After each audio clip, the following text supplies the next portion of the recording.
la celebrazione eucaristica, dove la comunione assume la dimensione più piena e più significativa.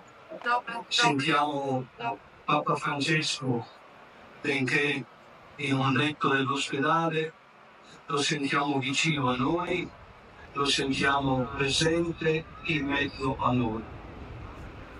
E questo ci obbliga a rendere ancora più forte, più intensa la nostra preghiera, perché il Signore lo assista nel momento della prova e della malattia.